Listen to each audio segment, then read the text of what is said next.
오늘 우리 주신 하나님 말씀은 누가복음 10장 17절에서 24절까지의 말씀입니다. 누가복음 10장 17절에서 24절까지의 말씀 한 절씩 교독하도록 하겠습니다. 누가복음 10장 17절에서 24절 70인이 기뻐하며 돌아와 이르되 주여, 주의 이름이란 귀신들도 우리에게 항복하더이다. 사탄이 하늘로부터 번개같이 떨어지는 것을 내가 보았노라. 내가 너희에게 뱀과 전갈을 밟으며 원수의 모든 능력을 제어할 권능을 주었으니 너희를 해칠 자가 결코 없으리라. 그러나 귀신들이 너희에게 항복하는 것으로 기뻐하지 말고 너희 이름이 하늘에 기록된 것으로 기뻐하라. 그때 예수께서 성령으로 기뻐하시며 이르시되 천지의 주제이신 아버지여, 이것을 지혜롭고 슬기 있는 자들에게는 숨기시고 어린아이들에게는 나타내심을 감사하나이다. 옳소이다. 이렇게 된 것이 아버지의 뜻이니이다. 내 아버지께서 모든 것을 내게 주셨으니 아버지 외에는 아들이 누구인지 아는 자가 없고 아들과 또 아들의 소원대로 계시를 받는 자 외에는 아버지가 누구인지 아는 자가 없나이다. 제자들을 돌아보시며 조용히 이르시되 너희가 보는 것을 보는 눈은 복이 있도다. 내가 너희에게 말하노니 많은 선지자와 임금이 너희가 보는 바를 보고자 하였으되 보지 못하였으며 너희가 듣는 바를 듣고자 하였으되 듣지 못하였느니라. 아멘. 오늘 기쁨의 보고하기라는 제목을 가지고 말씀을 나눌까 합니다. 여러분들 코로나 소식이 있지만 우리 주님의 복음의 소식은 더 강력한 줄 믿습니다. 우리 빛이 있으라, 빛이 있으라. 지난주 제가 한국교회를 세우겠다는 결심을 강하게 말씀드리자 많은 분들이 걱정하시는 것 같아요. 특별히 이렇게 코로나 시국에 무슨 한국교회를 세우나 우리 교회도 어려운데 하시면서 걱정하시는 것 같아요. 여러분만 걱정하는 게 아니라요, 저도 걱정합니다. 저도 걱정합니다. 아니, 우리 교회 지금 새로운 분들이 이렇게 많이 오시는데 그분들을 지금 다 신방할 수가 없어요. 그런데 내가 무슨 한국교회를 세우겠다고 이렇게 자꾸 돌아다니나, 그런 생각이 자꾸 저한테 옵니다. 근데 이 생각 가운데 마귀가요, 그 생각을 틈타서 저에게 이렇게 와서 자기 연민에 빠지게 할 때가 있습니다. 그래서 사단이 저에게 얘기를 해요. 장 목사야, 내 믿음도 시원찮으면서 누구를 변화시킨다고? 너희 교회가 얼마나 불안한지 모르느냐? 너 잊으면 안 돼. 너희 교회 월세야. 한 달마다 월세 내야 되는 거 잊으면 안 돼. 저희도 막 불안한 마음을 막 듣는 거예요. 너하고 사모가 빠지면 리더들이 그 자리 잘 지킬 것 같아? 그러면서 막 불안한 마음을 주는 거예요. 그리고 네가 한국교회 찾아다니면서 목사님들 만난다고 한다고 너의 말을 들을 것 같아? 착각하지 마. 조용히 있어. 너나 잘해. 나대지 마. 이렇게 사단이 자꾸 생각을 통해서 저에게 말하는 것 같아요. 그래서 자꾸 자기 연민에 빠지도록 할 때가 있습니다. 그리고 내가 그 말을 듣고서요, 가만히 여러분 있으면 이번 주에 여러분에게 이 기쁨의 보고를 못할 거예요. 제가 여러분에게 지난 한 주간 있었던 기쁨의 보고를 여러분에게 하고자 합니다. 간단히 설명해서 세 개만 얘기할게요. 첫째는요, 우리 빛나는 가족 카톡방에도 올려왔지만 제가 화요일날 감린산 기도원 원장님하고 부원장님하고 식사를 했습니다. 20일간 우리 아내 금식한 거 돌봐준 것도 너무 감사하고요. 그 다음에 청년 청소년 연합 수련회 장소를 얻기 위해서 그 원장님을 만났어요. 근데 수련회 장소로는 안 돼요. 요즘 이렇게 안 된다고 얘기를 하더라고요. 그런데 제가 이제 식사하면서 저희 교회에 있었던 이야기들, 그 다음에 제가 지난주 여러분이 말씀드렸던 한국교회에 대한 이런 일을 하고자 합니다라는 말을 들을 때 그분이요, 듣더니요, 눈물을 글썽글썽 하시면서 목사님 9월이나 10월 중에 저희 감린산 오셔서 집회를 좀 인도해 주세요. 이렇게 저한테 얘기를 하시는 거예요. 여러분, 이게 아무것도 아닌 것처럼 여러분 눈빛을 저를 쳐다보고 있겠지만, 예? 사랑의 교회 오종현 목사님이 감린산 출신이에요. 포도원 김문원 목사님이 거기 출신이에요. 거기가 이렇게 좀 커지는 통로예요. 내일 아니니까 뭐 상관없겠지 하고 이렇게 쳐다보고 있지만, 제가 이렇게 막 성공하려고 그러는 게 아니라, 그분이 제가 한국교회에 대한 그 마음을 얘기할 때 눈물이 글썽글썽하는 것을 저는 볼 때 하나님이 기뻐하시는구나. 목사님, 그 마음 오셔서 전해달라고 그렇게 얘기하시더라고요. 그게 첫 번째고요.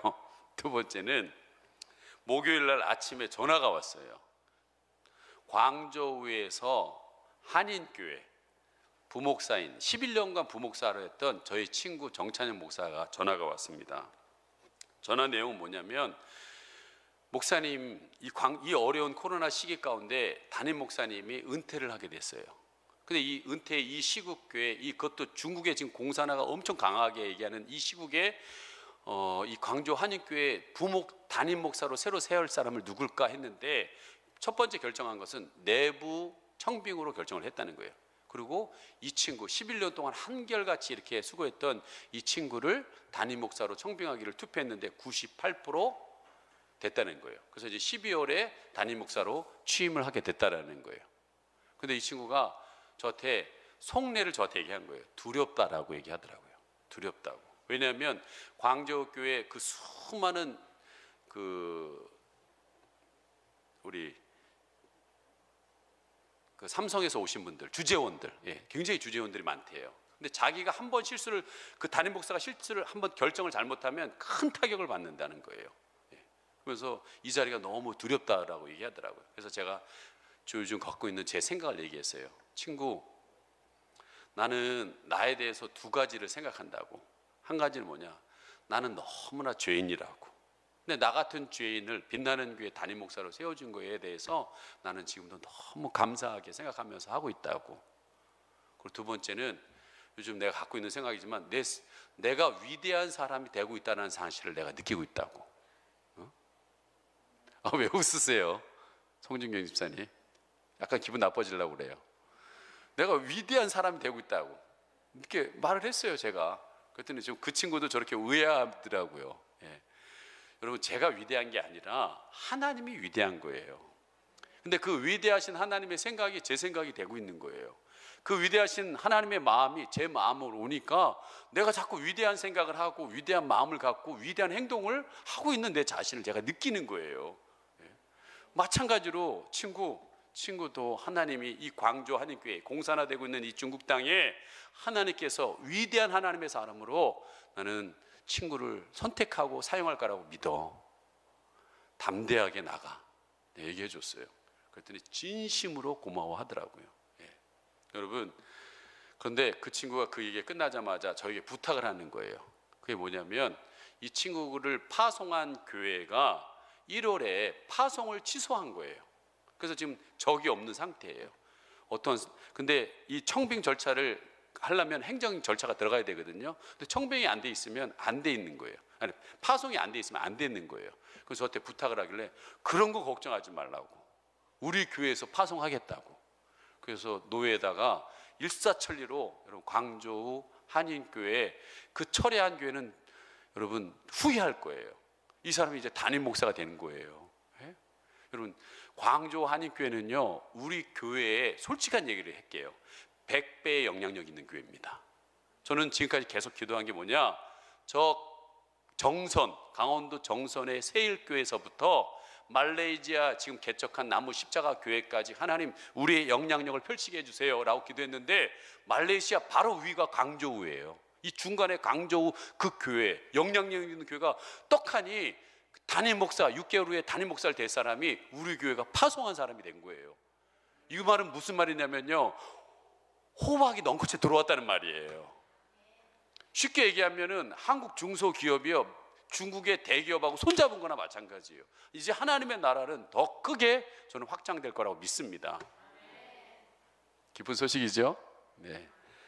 세 번째는 거제도의 유기란 집사님, 우리 남성 최초의 썰 리더인데 그가 섬기는 교회가 어떤 교회인지, 그의 가족들은 잘 있는지, 그의 사업장이 제가 걱정이 돼서 거제도에 갔습니다.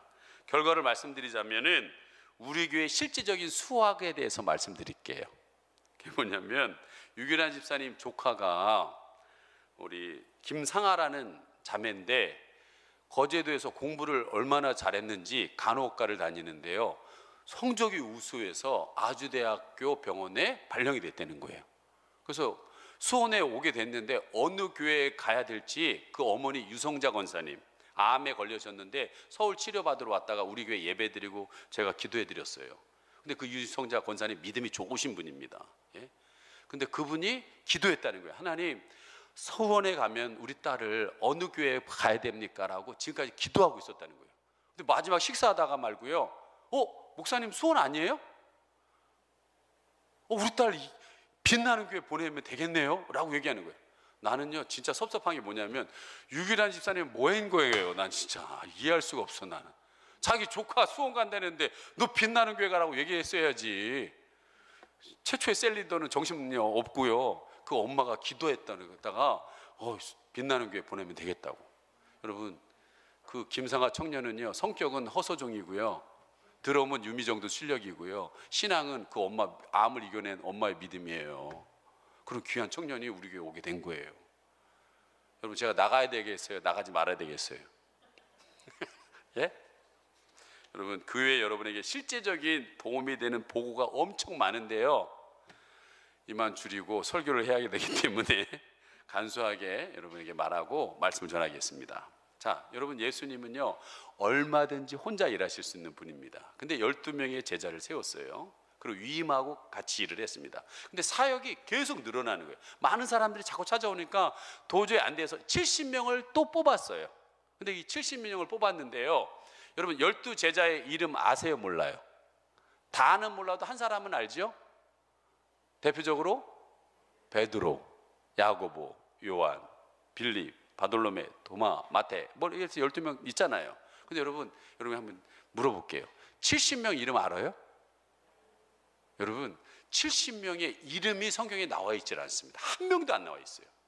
그래서 제가 역사적인 문헌을 찾아봤어요. 70명 이름이 있나? 아무 데도 안 나와 있어요. 성경 뒷이야기라고 하는 미드라시라는 책자가 있습니다. 70명 이름이 있나 혹시 찾아봤는데 없어요. 철저히 숨겨져 있습니다. 70명의 이름이 한 명도 안 나와 있습니다. 이름은 알 수는 없는데 여러분, 이 70명의 영적인 상태가 어떤 상태예요? 오늘 10장 17절 같이 한번 읽어보겠습니다. 시작. 70인이 기뻐하며 돌아와 이르되 주여, 주의 이름이면 귀신들도 우리에게 항복하더이다. 70인이 뭐하고 있다고요? 기뻐하고 있다고. 그냥 70명은 기뻐했다라는 것으로 성경은 딱 정리가 돼 있어요. 그리고 그 이후에 이름이 나와 있질 않아요. 여러분, 우리가 이름이 드러나든 교회가 드러나는 것, 그게 중요하지 않아요. 우리가 지금 상태가 어떤 상관과 상관없이 기뻐하고 있는 상태가 있으면 된다는 거예요. 코로나 1단계든 2단계든 3단계든 4단계든 앞으로 5단계, 6단계, 7단계 계속 올 수도 있어요. 여러분, 그 단계와 상관없이 여러분의 상태가 기뻐하고 있는 상태가 되기를 소망합니다. 네.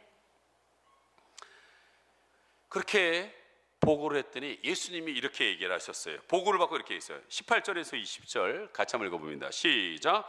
예수께서 이르시되 사단이 하늘로부터 번개같이 떨어지는 것을 내가 보았노라. 내가 너희에게 뱀과 정갈을 밟으며 원수의 모든 능력을 제어할 권능을 주었으니 너희를 해칠 자가 결코 없으리라. 그러나 귀신들이 너희에게 항복하는 것으로 기뻐하지 말고 너희 이름이 하늘에 기록된 것으로 기뻐하라 하시니라. 기쁨으로 와서 귀신들이 항복합니다 라고, 예수님의 이름 앞에 항복합니다 라고 보고하니까 예수님이 이렇게 얘기해요. 나도 봤다 이거예요. 영적인 세계에서 봤다는 거예요. 하늘에서 사단이 뚝뚝 떨어지는 걸 봤다는 거예요. 여러분, 70인에 가서 2개조로 35개 조입니다. 팀이 되어서 35개 마을, 동네로 흩어진 거예요. 흩어져서 전할 때 그 마을에서 사단에 매여 있었던 사람들이 풀어지는 자유가 일어났다는 거예요. 여러분 예수 믿으면요 반드시 5가지가 일어납니다. 첫째, 여러분 자유가 임합니다. 프리덤, 자유가 임합니다. 두 번째, 여러분 평안이 임합니다. 그리고 기쁨이 일어나요. 삶의 용기가 일어나요. 그리고 인생에 승리하게 되어 있습니다. 예. 그 말뿐만 아니라 뱀과 정갈을 밟는다 그랬어요. 여러분 뱀과 정갈의 특징이 뭐예요? 뭐가 있어요? 독이 있다라는 거예요. 독이. 여러분 세상에 지금 뉴스, 코로나 뉴스에 소식이 들려졌어요. 4단계 올라간다고 그랬어요.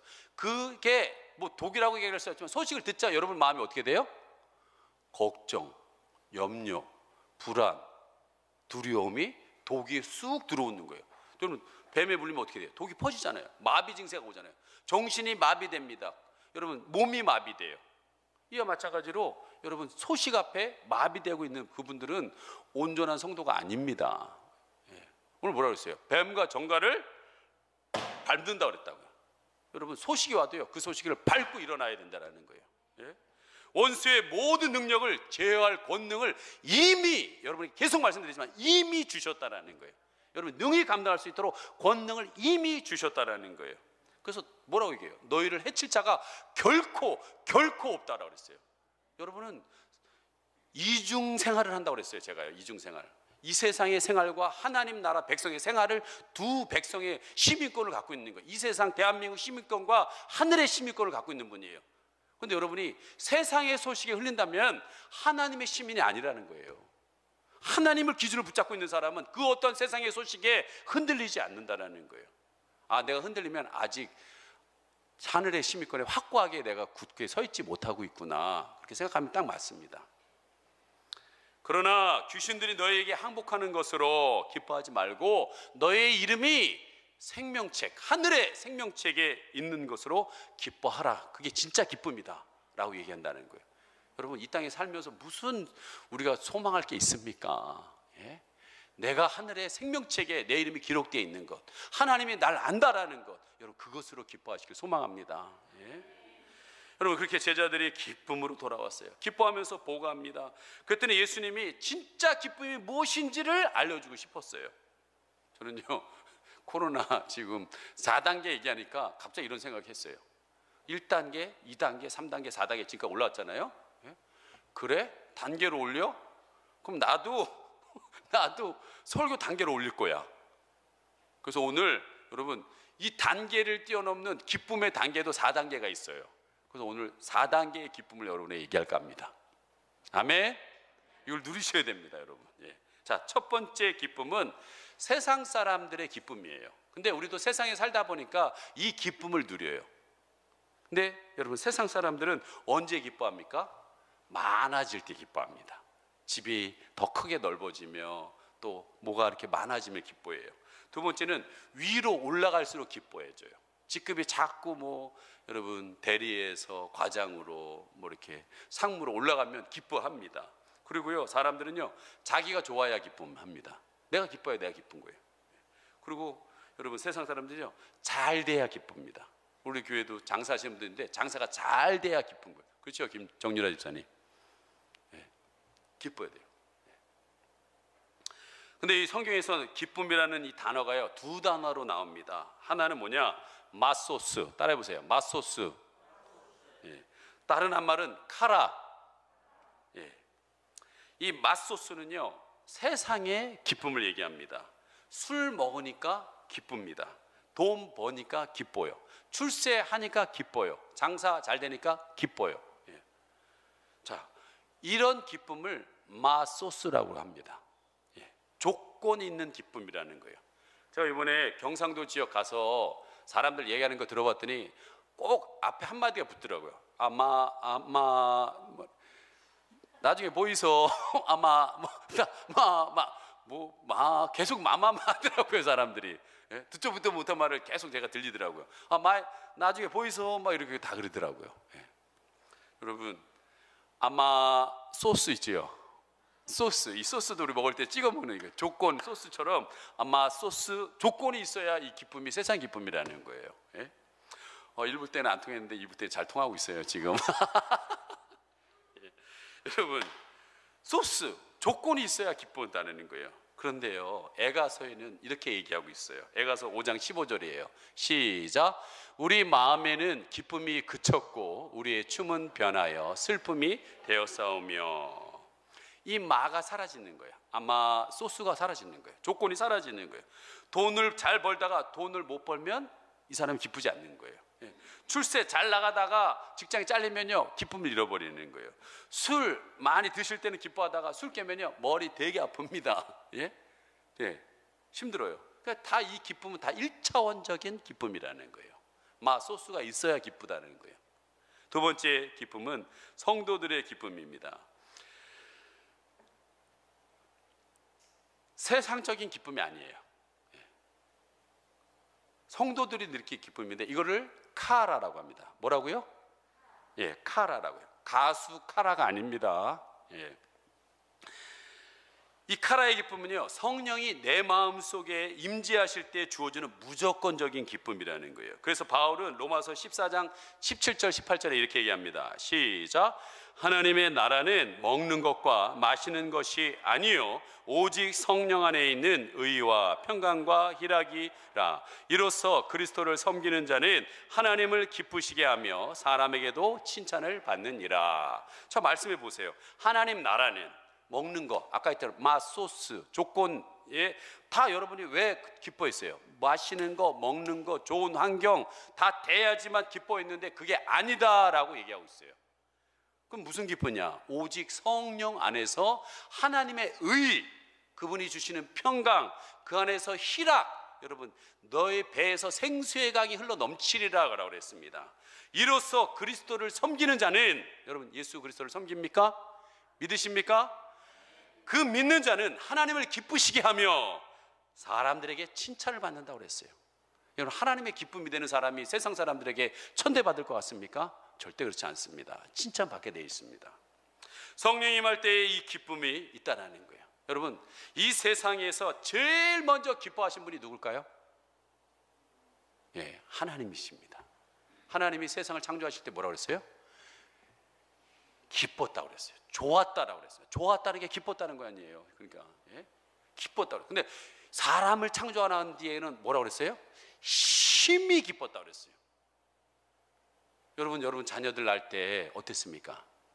심히 기뻤지요. 마찬가지입니다. 하나님도 지금 여러분 한 분 한 분을 보시면서 심히 기뻐하고 있다는 거예요. 여러분 너무나도 이 사실을 몰라요. 하나님이 여러분을 위해서 얼마나 기뻐하고 계시는지 모른다는 거예요. 나이가 98세 우리 최하갑비 권사님, 저렇게 우리가 연배가 있어도 하나님 보실 때는 심히 기뻐하고 계신다는 거예요. 예? 우리 전라도에 오신 그 선교사님이 7살 때인가 초등학교 때 우리 최하갑비 권사님 보면서 심히 기뻐서 양녀 옷 삼으려고 했던 것처럼 하나님이 우리를 보면서 심히 기뻐하고 있다는 거예요. 예? 눈빛이 별로 안 기쁜 얼굴이에요. 기뻐하세요 좀. 하나님이 나를 기뻐한다는 거예요. 나를. 예? 이것을 하나님이 나를 기뻐하는 자라면 여러분 그 안에 어마어마한 기쁨이 일어나게 되어 있다는 거예요. 예? 여러분 하나님을 믿는 성도, 거룩한 백성은요, 이게 내가 너희들의 삶이다 라고 여러분 분명히 말한 게 뭐냐? 데살로니가전서 5장 16절에서 18절입니다. 같이 읽습니다. 시작. 항상 기뻐하라, 쉬지 말고 기도하라, 범사에 감사하라. 이것이 그리스도 예수 안에서 너희를 향하신 나의 뜻이니라. 나의 뜻이다. 나의 뜻이야. 너희들은 항상 기뻐해라, 쉬지 말고 기도해라, 범사에 감사해라. 어렵지요? 근데 그렇게 된다는 거예요. 어디 안에서? 성령 안에 있으면. 그러니까 기도를 여러분 많이 하세요. 많이 하시면 성령이 충만함이 올 겁니다. 기름 부으심이 일어날 거예요. 세상을 덮는, 물이 바다를 덮는 그 기쁨이 여러분을 주장할 거예요. 저는 오늘 오전 1부에 기도하시는 분이 우리 김종 집사가 찬양 멘트 가운데 하나님 코로나라여 마음이 떨어집니다. 기도하는 우리 임지웅 집사님이 낙심하는 우리의 마음을 이렇게 기도하는데 제가 떨어지지 않는데 못 떨어질 게 있다고 하지. 낙심이, 마음이 떨어지는 게 낙심이잖아요. 예? 떨어질 게 없어요 우리는. 왜 떨어져요? 그만큼 시험 보고 떨어졌으면 됐지. 예? 여러분 자라나면서 중학교 고등학교 때 시험 보면서 떨어지면 됐지. 왜 굳이 지금까지 마음이 떨어지냐고요. 떨어질 필요 없습니다. 예? 제가 그 얘기했더니 찬양 인도하시는 김종식 집사나 기도하는 임종식 집사가 싹 뺐어요. 그 낙심이란 말하고 떨어진다는 말을. 그럼 빼야 돼요. 우리 삶 속에서 떨어질 필요 없어요. 떨어질 필요. 예? 코로나가 1단계 오든지 4단계가 오든지 항상 기뻐하고 쉬지 말고 기도하고 범사에 감사하는 게 이게 하나님 뜻이구나, 이게 내 삶이구나, 그리고 그냥 살면 되는 거예요. 여러분, 제가 늘 말씀드려요. 가장 영적인 것은 평범한 삶 속에서 살아내는 게 영적인 거예요. 그 사람이 진짜 충만한 사람인 것입니다. 예? 그렇게 하나님 뜻대로 살아가는 성도들도요, 배가 고파요. 밥 안 먹으면. 근데 어느 성도님이 배가 고파요. 오늘 예배 드리고 나면 우리 배고프잖아요. 배고파요. 근데 지갑을 꺼내 보니까 5,000원이 있어요. 5,000원. 5,000원 갖고 5,000원 국밥집에 가서 밥 먹으려고 하는데 가는 길에 한 거리인에 앉아 있어요. 근데 너무 마음에 성령님이 불쌍히 여기는 마음을 주시는 거예요. 할 수 없이 그분 모시고 가서 국밥집 가서 5,000원짜리 국밥을 사드리는 거예요. 근데 그분이 허겁지겁 막 맛있게 먹는 거예요. 그 모습을 보면서 기뻐하는 거, 그게 바로 카라라는 거예요. 예? 우리 성도님들이 지하철 탑니다. 예, 탔는데 그 자리에 얻기도 어려운 시간에 자리가 났어요. 그래서 잽싸게 가서 앉았어요. 근데 한 어르신이 힘들어하면서 제발 저쪽으로 가라, 제발 저쪽으로 가라, 제발 저쪽으로 가라. 그런데 내 앞에 웃는 거예요. 어르신 여기 앉으세요. 앉고 일어나서 그 어르신을 보면서 내가 미쳤지, 이런 게 아니라 그 어르신이 편안하게 젊은이 고마워, 그 말 안 들어도 그냥 그 어르신이 편안하게 있는 그 모습을 보면서 기뻐하는 게 카라라는 거니까요. 그런 모습을 보면서 마음에서요 기쁨이 막 흘러나오면서 랄랄랄랄랄랄랄랄랄랄라. 카라에 여러분 미스터 찬양이 나와야 돼요. 저 이거 오늘 많이 보고 연습한 거예요. 이 미스터라는 노래예요. 랄랄랄랄랄라. 뭐 응대기 이렇게 흔들면서 내가 진짜 여러분에게 쉽게 알려주려고 이렇게 애쓰고 있습니다. 진짜. 여러분 안에 랄랄랄랄랄라가 나와야 된다니까요. 그렇게 하면서 그래서 다른 사람이 행복하게 만들어 놓고 행복한 게 성도라는 거예요. 다른 사람을 기쁘게 해놓고 기뻐하는 게 성도라는 거예요. 다른 사람을 즐겁게 해놓고 즐거워하는 게 그 기쁨 있는 사람이 성도라는 거예요. 다른 사람을 평안하게 해놓고 평안함을 느끼는 사람이 성도라는 거예요. 저는 이 설교를 끝나고 이 기쁨이 저에게 충만할 거라고 믿습니다. 윈 블런트라는 목사님이 있어요. 시베리아 감옥에서 끌려가서 18년 동안 감옥살이를 했습니다. 밥도 조금 주고 물도 조금 주고 죽을 정도로, 죽지 않을 정도만 줍니다.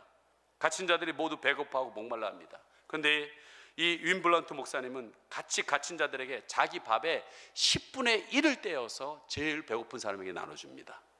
10분의 1을 떼어서 제일 목마른 사람에게 나눠줘요.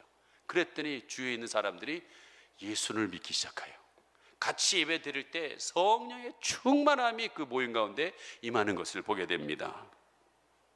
이게 카라의 기쁨이라는 거예요. 근데 까먹을지 모르니까 랄랄랄랄랄라. 거기서 얼마나 시베리아 감옥에서 그런 랄랄라가 나온다니까요. 4단계, 5단계, 6단계 보세요. 하나님이 주시는 이 기쁨이 있는 사람은요 계속 랄랄랄랄랄라가 나온다니까요. 체험해 보시기 바랍니다. 자, 세 번째 기쁨은요 제자들의 기쁨입니다. 세상적 기쁨보다도 성도들의 기쁨보다 더 높은 3차원의 기쁨이라는 거예요. 이 일은 하나님의 일을 하는 제자들에게 일어난 기쁨입니다. 예수님이 뭐라고 그랬어요? 사역이 넓어지면서 70인에게 단순하게 너희들이 둘씩 짝져서 가라라고 그랬습니다. 그 가라라는 말에 나 훈련 안 받았는데요. 저 집에 지금 복잡한 일이 있어서 안 되겠을 것 같아요. 우리 자녀가 지금 집에서 울고 있어요. 이런 말 안 했다는 거예요. 70인들이 아무를 안 하고 단순 순종으로 2개 조로 2개, 2명이 한 개 팀이 되어서 35개 팀이 되어서 여러분 흩어져 갔다라는 거예요. 갔다 온 그들의 보고가 기뻐하며 돌아와 예수님의 이름으로 말할 때 귀신들도 항복하라이다 라는 놀라운 기쁨의 보고를 하고 있다는 거예요. 이 기쁨이 바로 여러분 이게 3차원적인 기쁨이라는 거예요. 여러분, 아프리카 선교사 폴 칼슨이라는 의사가 계셨습니다. 아프리카 흔인들을 치료해 주면서 전도를 많이 한 분입니다. 이 아프리카에 시설도 부족해요. 그런데 의료 시설을 가진 백인 의사가 왔다니까 구름대처럼 사람들이 모여듭니다. 예. 근데 너무 한 사람이 치료할 수 있는 사람의 숫자가 있잖아요. 근데 너무 많은 사람이니까 경무에 시달립니다. 피곤에 겹쳐서 곧 너무 지쳐버릴 수밖에 없는 상황입니다. 그랬더니 그 주위에 있는 흑인이 한 명이 물어봐요. 선생님, 경무로 인하여 너무 피곤하지 않습니까? 우리야 좋은데 괜찮으시겠어요?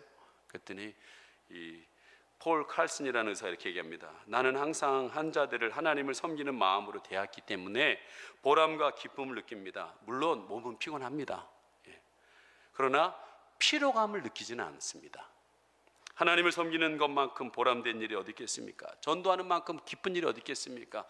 한 영혼을 구원하는 것만큼 기쁜 일이 어디 있겠습니까? 여러분, 세상에 가장 가치 있는 게 뭘까요? 천하보다, 세상보다 가장 귀한 게 한 영혼이라고 그랬습니다. 예. 여러분, 아이를 키우는 엄마들이 아이들을 키우면서 힘들어 죽겠다, 이것들은 괜히 태어나가지고, 예. 혹시 그런 마음이 오겠지만 그 얼굴에서 아이들을 향한 그 얼굴은요, 기쁨으로 넘치는, 애들만 보면 힘이 넘친다라는 거예요. 예. 여러분, 사랑하는 사람을 위한 고통은요, 고통이라고 여기지 않습니다. 마찬가지로 여러분, 예수님을 사랑한다면 이 코로나 위기 이 4단계 가운데도 우리가 다음 주서부터는 예배를 이 성전에서 드리기 쉽지 않는 상황이 될 것입니다. 그래도요, 우리는 이렇게 여러분 고백할 수 있습니다. 고린도전서 12장 10절입니다. 시작. 그러므로 내가 그리스도를 위하여 약한 것들과 능력과 궁핍과 박해와 공고를 기뻐하노니 이는 내가 약한 그때의 강함이라. 여러분, 우리가 성전에서 예배 드릴 수 없는 상황이지만 이때가 우리가 가장 강할 때인 줄 믿습니다. 예? 오늘 70인이 기뻐하면서 돌아왔다 그랬어요. 기뻐하면서.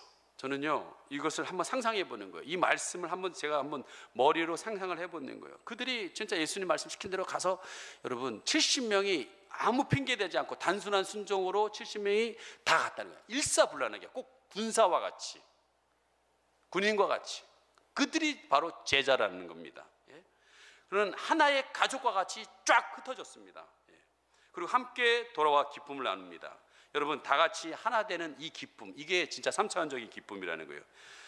이번 주 코로나로 인해 예배 인원을 제가 점검해 보니까 장년, 청년, 이렇게 청소년, 실제적 예배 드리는 사람이 이렇게 70명이더라고요. 그래서 영유아 포함시키면 88명. 또한 우리 영상으로 드리는 우리 가족들 이렇게 다 치면 대략 한 120명 이렇게 되고 있습니다. 근데 여러분, 어린이와 영유아들은요, 여러분이 가시는 대로 따라오게 되어 있습니다. 우리는 이 코로나 위기 가운데에서 저는 한번 기러기를 한번 생각해 봅니다. 여러분, 기러기 떼들이 목적지로 향해 갈 때 어떻게 가죠? 자기 맘대로 막 날아갑니까?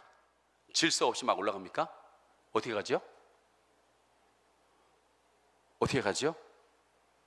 이렇게 V자, 거꾸로 V자 된 리더와를 중심으로 쫙 퍼져서 여러분 쫙 날아가지 않습니까? 예. 기러기들은요, 우리에게 많은 것들을 가르쳐주고 있습니다. 세찬 바람이 올 때 어떻게 해야 될 것을, 목적지로 가는 것을 어떻게 가야 될 것을 우리의 자연을 통해, 자연에 있는 기러기지만 우리에게 큰 걸 가르쳐줘요. 그게 뭐냐면 혼자 가면 힘들다는 거예요. 그러나 같이 가면 여러분, 과학적으로 혼자 간 기러기하고 같이 간 기러기하고 70%는 더 멀리 간대요.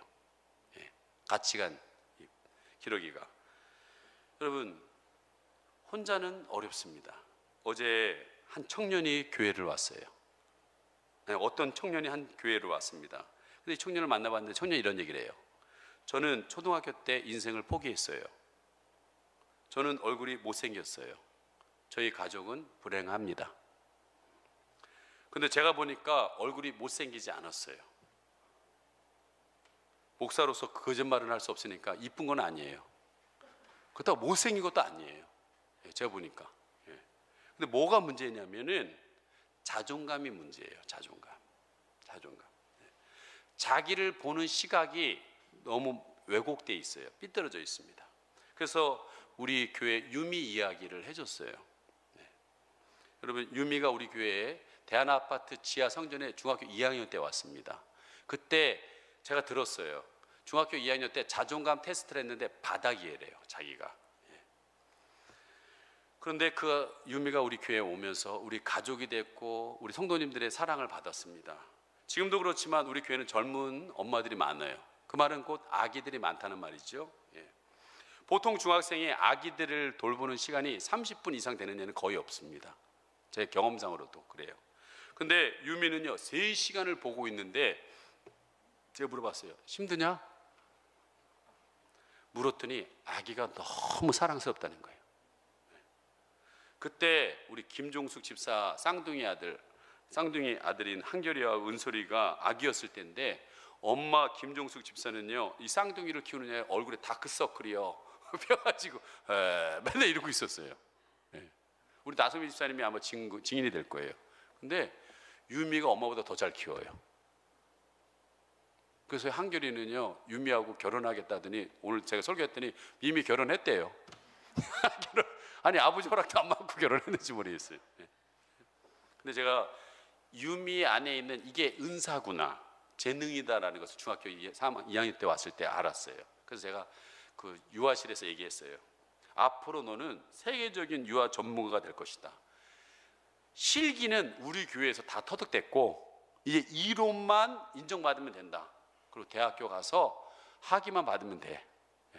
그랬더니 걔가 소망을 심어줬더니 목적이 생겨졌어요. 그러자 3년 지난 고등학교 2학년 때 자존감 테스트를 받았는데 그 반에서 제일 높은 애가 돼버렸어요. 이제는 제가 웬만한 상처 주면 너 얼굴이 왜 이렇게 못생겼냐?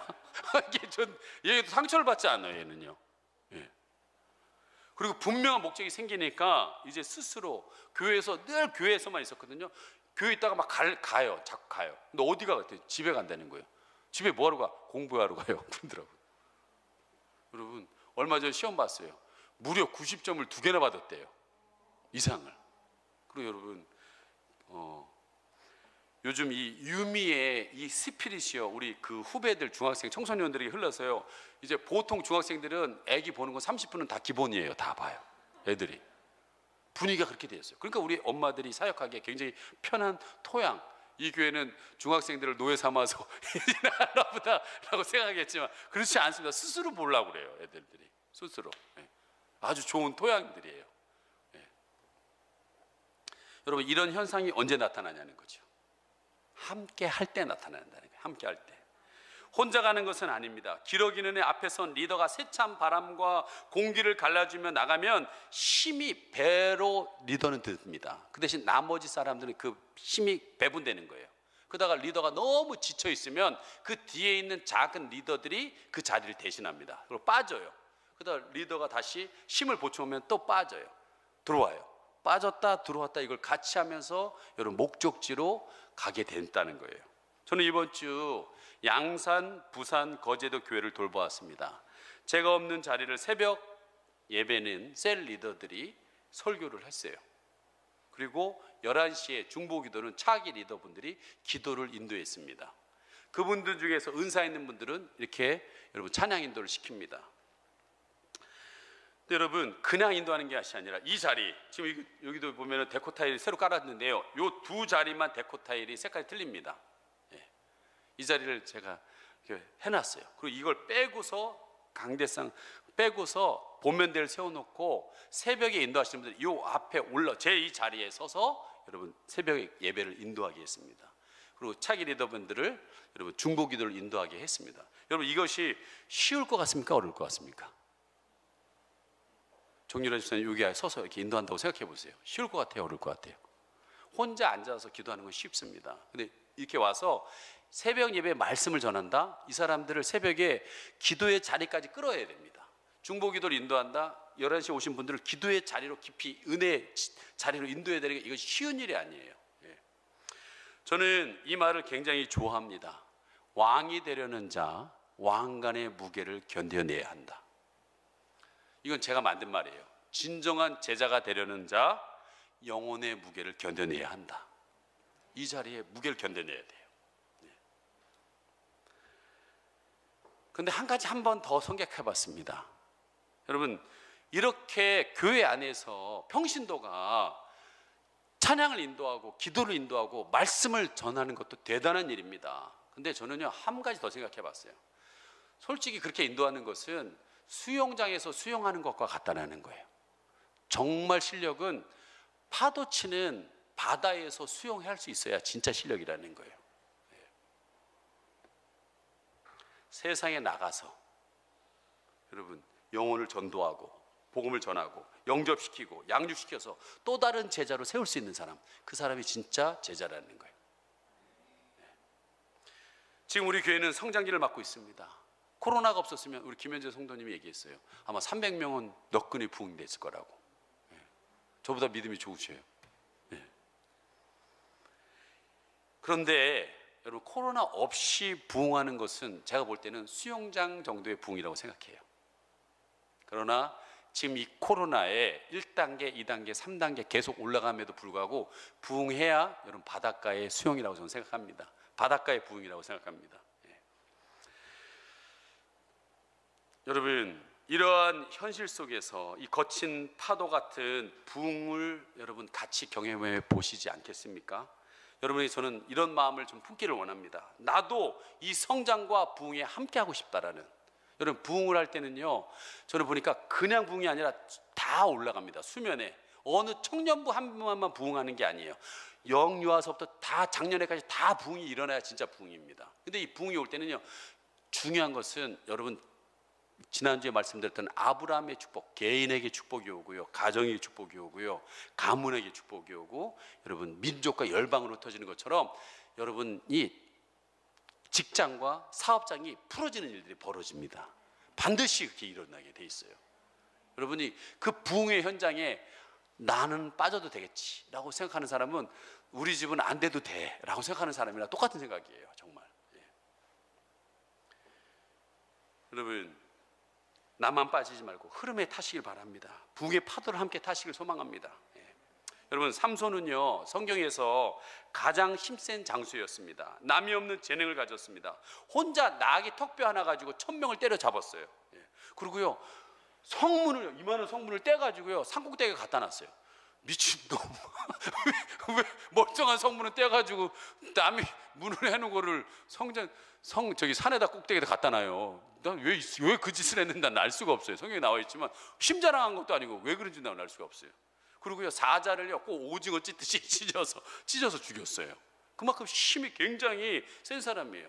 근데요, 여러분, 혼자 일했다라는 거예요. 혼자. 그 결과가 어떻게 됐습니까? 기생 드릴라이가 줄기다가 잡혔습니다. 함께할 방언 체자가 없었다라는 거예요. 전에 엄마가 있을 때는, 야 삼손아, 그러면 안 돼, 이방 여자라고 자꾸 만나면 안 돼, 술 먹으면 안 돼, 엄마가 다 얘기해 줬어요. 근데 엄마를 벗어난 성인이 되자 여러분 방어 체제가 무너졌습니다. 그 결과가 뭡니까? 두 눈은 뽑히고 소가 끄는 연자 몇 달에 짐승같이 인생 살다가 비극적으로 인생을 마치는 것을 보게 됩니다. 여러분, 혼자니까 유혹에 빠지고 실패한 경우지요. 그러나 여러분, 반대로 기드온이라는 사람이 있습니다. 기드온은 농사꾼이에요. 그러나 여러분, 준비된 300명의 용사와 함께할 때 그 당시에 가장 강대국인 미디안을 쳐버려서 이기는 결과를 보게 됩니다. 혼자는 힘이 들지만 함께하니까 이기는 것을 보게 됩니다. 그리고 여러분, 거기에 끝난 것이 아니라 그 미디안 대군을 이겼을 때 승리한 사람들에게는 승리의 전리품이 있다는 거예요. 그것을 여러분 300명이 제일 먼저 나누고 나머지 지원군을 나누는 걸 보게 돼요. 여러분, 부흥에는요 전리품이 있어요. 승리에는 전리품이 있어요. 반드시 있습니다. 여러분, 함께 승리해야 될 줄 압니다. 자, 앞에 말한 이 두 사람을 종합해 놓은 사람이 있어요. 그 사람이 누구냐? 모세입니다. 모세는 능력이 탁월해요. 배운 것도 왕자 교육을 받은 사람이에요. 하나님이 영을 부어서 영적인 능력까지 탁월한 사람입니다. 그런데 혼자 일을 했어요. 여러분데요, 능력 있는 사람은요, 능력 없는 사람하고 일하는 것을 굉장히 힘들어합니다. 왜? 일이 더뎌요. 제대로 못하는 것 같아요. 무언가 맡겨놨는데 불안해요. 믿지 못합니다. 혼자 하는 게 속이 편해요, 차라리. 예.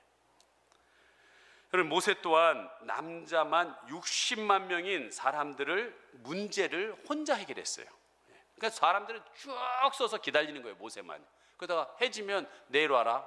그리고 기다리는 사람도 지치고 재판하는 사람도 지치는 상황입니다.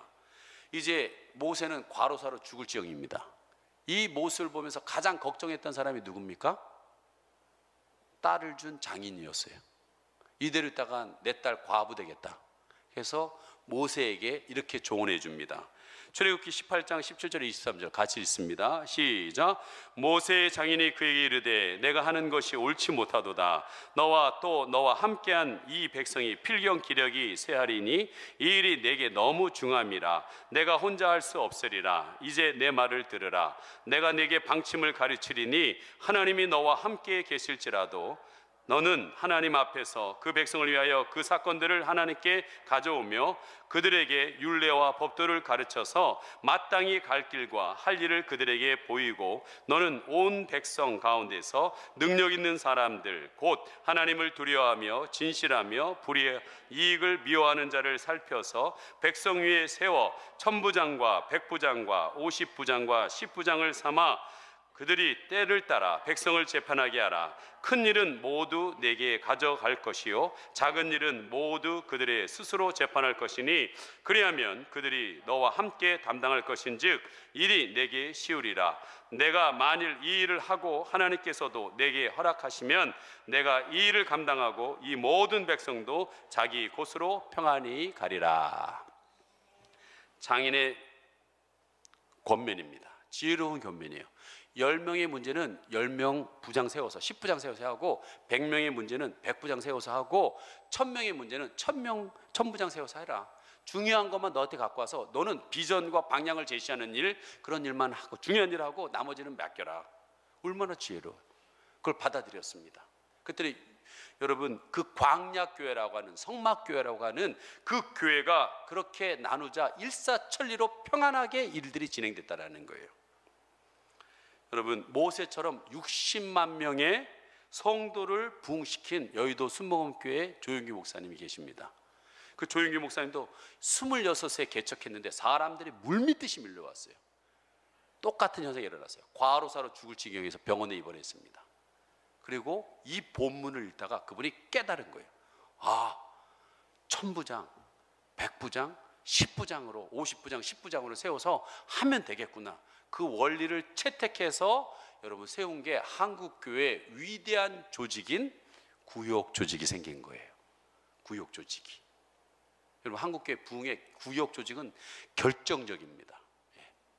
그런데 여러분 구역과 셀은 다릅니다. 잘 들으십시오. 구역은 하나의 상부 조직을 지원하는 하부 조직의 관리 체제예요. 그러나 셀은 빛나는 교회의 셀들은요 독립적 교회입니다. 여러분을 섬기고 있는 셀 리더는요 여러분 작은 교회의 담임 목사라는 거예요. 예. 구역은 장은요 신앙 좋고요 순종 잘하는 사람 교회상을 오래 한 분 중에 주로 집사님을 세웁니다. 그러나요 셀 리더는 그렇게 안 세웁니다. 셀 모임 안에서 훈련되어서 지도력이 검증된 인턴 그 사람을 세웁니다. 지금 우리 차기 리더 7분이 지금 준비되어 있습니다. 그리고 구역은 구역 공과 갖고예요. 그러나 셀은요 담임 목사의 설교한 이걸 가지고 여러분 나눕니다. 삶을 나누는 거예요. 오면이 다른 거예요.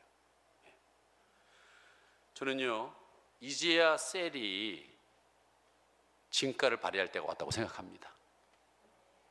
우리 빛나는 교회는 올해 여러분 더 빛나는 교회 또 다른 사과나무를 개척했습니다. 다음 주부터는 여러분 빛나는 교회를 15개의 사과나무로 분리하겠습니다.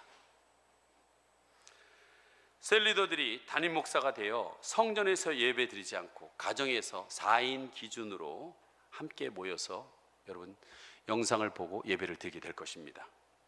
여러분의 작은 담임 목사님이 이번 주에 여러분에게 연락을 할 거예요. 그곳에 가서 여러분 예배를 드리십시오.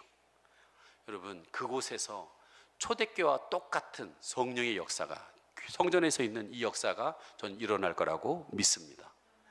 여러분, 하나님 나라를 확장시키고 주님의 몸된 교회를 돌보는 일을 하나님이 너무나 기뻐하고 계세요.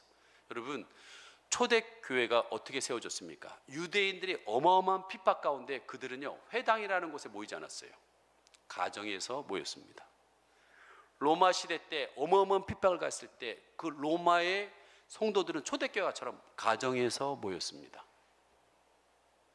중국이 문화혁명이 일어났을 때 1억 명의 크리스찬이 있을 때 선교사들을 쫓아냈어요.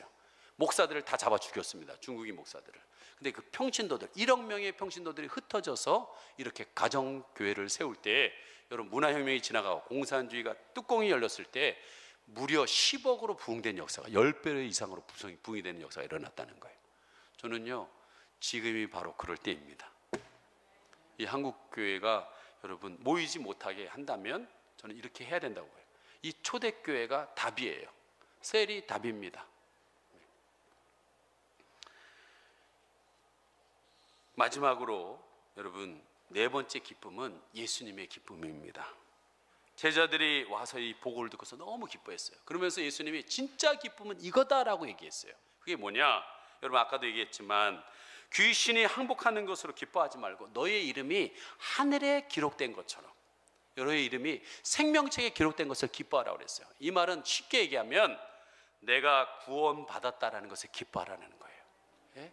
여러분, 교회에 와서 그 어떠한 봉사를 하고 그 어떠한 여러분이 뭘 한다 할지라도 구원받지 못하면 아무 소용이 없어요. 예? 기쁨 중에 기쁨은요, 내가 구원받은 거예요. 나 같은 죄인이 구원받은 거예요. 예? 그래서 사무엘상 12장 22절 말씀 같이 한번 읽어봅니다. 시작. 여호와께서는 너희를 자기 백성으로 삼으신 것을 기뻐하셨으므로 여호와께서는 그의 크신 이름을 위해서라도 자기 백성을 버리지 아니하실 것이요. 여러분, 절대로 버리지 않는다는 거예요. 여러분, 미국의 애니 시로우드 호쿠스라는 한 여성이 미국에 살았습니다. 그는 1872년에요 거실에서 앉아서 창밖을 가만히 보고 있는데 문득 이런 생각이 든 거예요. 문득 그게 뭐냐? 세상은 참 복잡하구나. 또 나를 또 힘들게 하는 사람들 많다. 그렇지만 주님이 나를 사랑하고 있다는 사실, 나를 하나님 자녀로 삼아주신 이것이 너무나 갑자기 문득 생각해서 내가 하나님 자녀구나, 내 백성이구나. 너무 기뻐서 그가 시를 썼어요. 그게 노래가 되어서 나왔는데, 주 음성에는 더 기쁨 없도다. 날 사랑하신 주 늘 계시옵소서. 기쁘고 기쁘도다. 항상 기쁘도다. 나 주께 왔사오니 복 주시옵소서. 여러분, 문득 깨달은 거예요. 나는 여러분이 이 문득 깨달아서 내가 구원받았구나라는 그 기쁨이 여러분에게 물밀듯이 밀려지기를 간절히 소망합니다. 그리고 예수님의 기쁨은요, 이들이 하늘에 상급이 쌓이는 것에 기쁨이 있었다는 거예요. 여러분, 어느 황제가 전쟁 가운데 백성들과 나가서 전쟁을 하게 됐어요. 백성들이 그 군사들이 가서 승리하고 돌아왔어요. 그리고 돌아온 그 군대에게 상을 주는데 쭉 서서 여러분, 훈장을 달아주기 시작했어요. 그 성과에 따라서 훈장을 딱 하고 있는데 어느 중간에 두 팔이 잘린 군인이 딱 오자 그 황제는요, 훈장 주는 걸요 멈추고 옆에다 내려놓고서 그 두 팔 잃어버린 그 병사를 꼭 끼안으면서 이런 말을 했다고 합니다. 당신에게는 따로 상을 마련해 줄 것입니다. 이 훈장만으로는 부족합니다. 병사의 뺨에는 황제의 뜨거운 눈물이 흐르기 시작했습니다. 그때 병사가 이렇게 얘기합니다. 황제각하의 눈물보다 더 좋은 선물은 없습니다. 나를 그렇게 알아주시고 사랑해 주시니 감사합니다. 이야기를 읽으면서요, 저는 이번 주 거제도 유기란 집사님이 섬기는 교회, 동심교회에 목요일날, 금요일날 새벽 기도를 갔습니다. 근데요, 목요일날에는 제 마음에 그런 기쁨을 주셨어요. 우리 첫 셀 리더인, 남성 리더인 이 유기란 집사님이 교회를 너무 잘 선택했다. 지난주 갔다 왔던 전주 남원의 그런 교회가 아니라 정말 목사님 말씀이 살아있고 교회 기도가 살아있더라고요. 정말 저도 은혜가 되더라고요. 야, 이런 교회를 잘 선택해서 갔구나. 그리고 새로 시작한 이 삼고동 추어탕, 그게요 거제도 도청에서 여러분 맛집으로 인정받아서 그렇게 장사가 잘 되시더라고요. 그리고 유기란 집사님, 조영주 집사님, 특별히 지은이가 굉장히 엄마가 아파가지고 어두웠거든요. 근데 되게 밝게 자라났어요. 너무 제가 감사했어요. 목요일 날에는. 근데 금요일 날에는요 새벽기도 하는데요. 여러분들도 뭐 신경 쓰겠지만 저도 4단계에 대한 신경을 쓰고 있었어요. 근데 4단계가 이제 발표될 거라고 이야기를 듣는데 새벽에 기도하는데요. 그렇게 눈물이 나는 거예요. 그렇게 주체할 수 없이 눈물이 나는 거예요. 여러분, 제가 5년 전에는 우리 교회 때문에 우리 교회 불쌍히 여겨주세요, 우리 교회 살려주세요 라고 기도했는데요. 그 금요일날 새벽에는요 한국교회를 좀 불쌍히 여겨주세요, 하나님 이 한국교회를 도와주세요, 이 기도가 나오는데 눈물이 하염없이 나오는 거예요. 눈물이. 그런데요 그렇게 기도하고 한 7시까지 기도하는데 하나님 말씀해 주시더라고요. 내가 책임지겠다. 내가 책임지겠다. 이 말씀하는데 그 말씀 때가 더 눈물이 나. 내가 책임지겠다. 하나님 책임져 주겠다는 거예요. 여러분, 바울이 로마의 죄수의 몸으로 호송될 때예요. 알렉산드리아 그 배를 탔는데 선원과 승객들이 유라굴라라는 강풍이 오자 미친 그 폭풍 앞에 1주일이 지나고요, 2주일이 지나고요. 그래도 소망이 없어요. 시꺼매요. 바다 파도치고. 근데 14일째에 비로소 하나님이 바울에게 계시해 줍니다. 그 계시를 받은 바울은 확신 가운데 이렇게 얘기합니다. 우리 사도행전 27장 말씀 한번 읽어봅니다. 시작. 내가 너희를 권하노니 이제는 안심하라. 너희 중 아무도 생명에는 아무런 손상이 없겠고 오직 배뿐이리라. 내가 속한 바 곧 내가 섬기는 하나님의 사자가 어젯밤에 내 곁에 서서 말하되 바울아 두려워하지 마라. 내가 가이사 앞에 서야 하겠고 또 하나님께서 너와 함께 항해하는 자를 다 내게 주셨다 하였으니 그러므로 여러분이여 안심하라. 나는 내게 말씀하신 그대로 되리라고 하나님을 믿노라.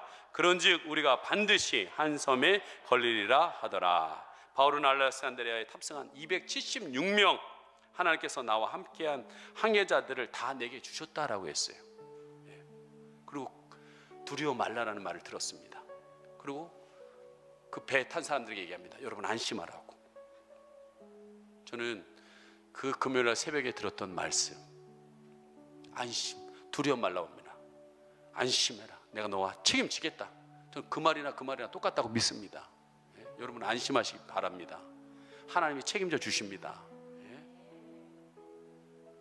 진짜 여러분이 걱정해야 될 것은요, 이 코로나 4단계 앞에서 하나님이 이 시기를 볼 거 아니겠습니까? 그때 여러분에게 나중에 죽어 하나님 앞에 갔는데 하나님이 너 그때 코로나 4단계 뭐 했냐? 너희는 너 가정만 생각하고 너희 직장만 생각하고 너희 사업장만 생각하고 뭐 했냐?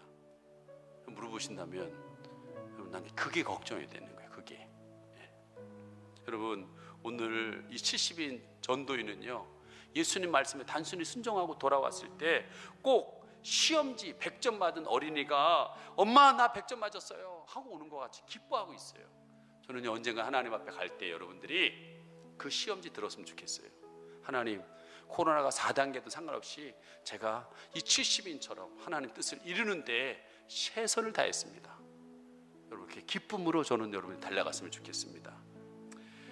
여러분 기쁨 4차원이라고 그랬어요. 첫째는 세상 사람들이 기쁨, 조건, 소스가 있어야지. 조건이 있어야 기뻐하는 것들. 두 번째 여러분 성도들의 기쁨들. 그리고 세 번째 기쁨은 오늘 단순한 순종이지만 예수님 제자들 70인의 제자처럼 순종했던 그 기쁨. 그러나 4차원의 기쁨은 하나님의 뜻이 이루어지는 것에 대한 그 예수님의 기쁨이 진짜 기쁨이라는 거예요. 여러분 이 기쁨이 여러분의 단계가 올라가지기를 간절히 소망합니다. 이 시간에 우리 은혜라는 찬양 함께 부르시면서 정말 누가복음 10장 21절, 그때 예수께서 성령으로 기뻐하시며 이르시되 천지의 주제이신 아버지여, 이것을 지혜롭고 슬기있는 자들에게 숨기시고 어린아이들에게 나타내심을 감사하나이다. 옳소이다. 이렇게 된 것이 아버지의 뜻이니이다. 여러분, 아버지의 뜻이 우리 통해서 이루어지길 소망합니다.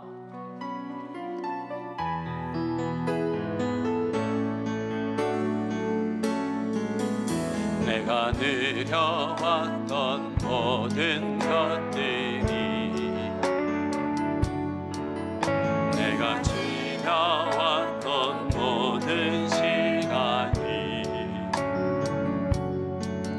내가 걸어왔던 모든 순간이, 여러분, 당연한 것은 아무것도 없습니다. 당연한 것 아니라 은혜였어. 아침 해가 뜨고, 아침 해가 뜨고 저녁에 노을, 봄의 꽃향기와 가을의 열매, 변하는 계절의 모든 순간이 당연한 것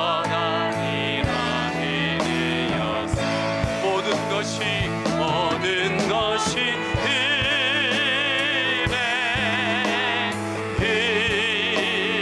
은혜, 은혜, 한없는 은혜. 내 삶에 당연한 것 하나도 없었던 것은 모든 것이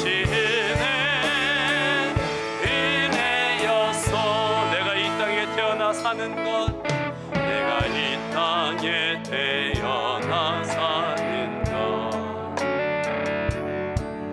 어린아이 시절과 지금까지 숨을 쉬며 살며 꿈을 꾸는 삶, 당연한 것 아니라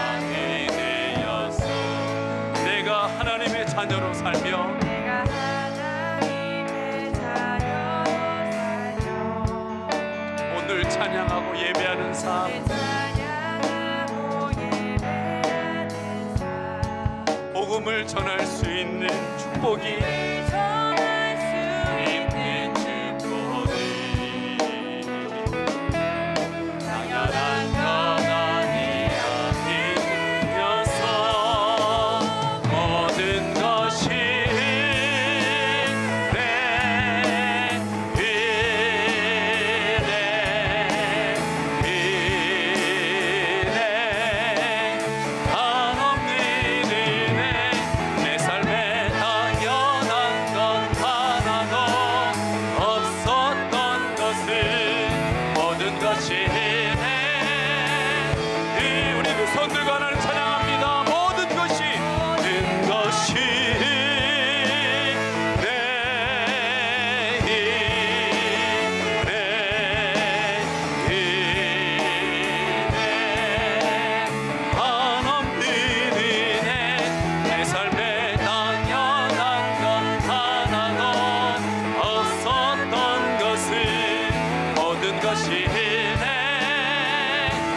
누려왔던 것들이 당연한 것이 아니었습니다. 이제 앞으로의 시대는 당연한 것은 아무것도 없을 것입니다. 더 어려운 시대가 우리에게 다가올 것입니다. 하나님, 내 힘으로 살 수 없다는 것을 고백합니다. 오직 그 하나님의 은혜로 사는 것임을 깨달았습니다. 하나님, 그 은혜 속에서 항상 기뻐하게 하시고, 쉬지 말고 어려울수록 더 기도하게 하시고, 하나님, 더 어려운 단계가 올라올수록 우리는 더욱 감사하며 하나님의 성도로서, 자녀로서 그 뜻을 이루며 하나님의 그 주시는 그 기쁨을 누리며 살 수 있게 해달라고 이 시간 함께 우리 주여 한번 부르고 기도합니다. 주여. 하나님 아버지, 감사합니다. 우리 귀한 성도님들과 함께 오늘 이렇게 나와 예배 드리고, 하나님 아버지, 하나님 영상으로도 하나님 예배 자리에 있게 하시니 감사합니다. 지나보니 하나님 아버지 당연한 것들 하나님 이렇게 나와 예배드리고 가족들과 야외에 가고 하나님 아버지 하나님 직장에 하나님 동료들과 함께 식사를 하고 그 모든 것들이 당연한 것이 아니었습니다. 하나님 지나보니 모든 것이 은혜였음을 고백합니다. 하나님 이제는 하나님 이 은혜 가운데 어떠한 상황 속에서도 기뻐하게 하여 주시고 하나님 아버지 그 어려운 연단이 오더라도 더 기도하여 성령 안에서 그 놀라운 하나님 아버지 하나님 자유와 하나님 아버지 하나님 평안과 기쁨 용기의 승리의 삶을 살게 하여 주시옵소서. 모든 것이